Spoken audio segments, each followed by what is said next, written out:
अस्सलाम वालेकुम रहमतुल्लाह।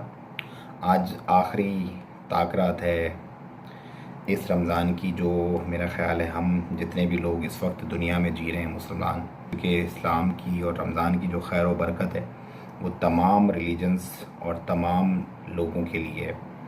तो हम उन तमाम से ही महरूम रहें जो बरकतें होती हैं तरावी की और मस्जिद में नमाज की और मिलने मिलाने की रौनकें जो होती है, उससे हम नहीं गुज़रे।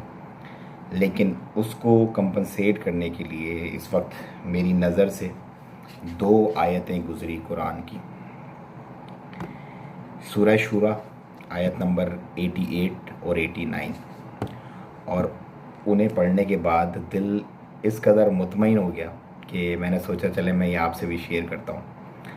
देखें, कुरान की वुसअतें और कुरान की जो गहराइयाँ हैं वो अगर आप या मैं या कोई भी इंसान अगर उसको नापने के लिए बैठेगा और समंदर भी स्याही होगी उसके पास और उसकी पूरी ज़िंदगी भी लग जाएगी, तो वो एक लफ्ज़, एक फ़िक्रा और एक आयत का भी इंटरप्रिटेशन नहीं कर सकता प्रॉपरली, क्योंकि जो गहराइयाँ रब की है, रब का कलाम है ये।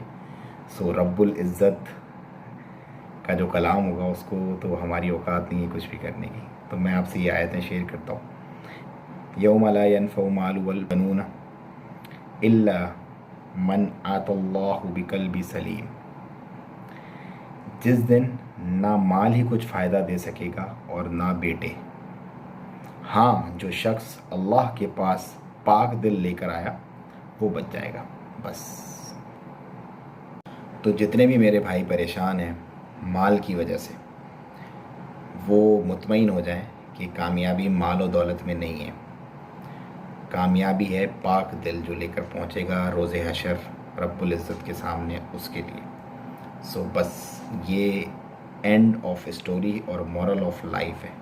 अगर ये आपने अचीव कर लिया तो ही आप एक कामयाब इंसान हैं, वरना आपके पास अगर कारून, शद्दाद और फ़िरौन जितनी भी दौलत होगी तो आपके किसी काम की नहीं है। सो आप अगर फ़कीरी में जी रहे हैं, आप परेशानी में जी रहे हैं, क्योंकि बहुत सारे भाई परेशान हैं, सो बस उनके लिए ये रब की तरफ से एक मुतमईन कर देने वाली लाइन है। आप लोग मुतमईन रहें, आराम से रहें, अल्लाह पाक आसानियाँ फरमाएंगे और अल्लाह ताला।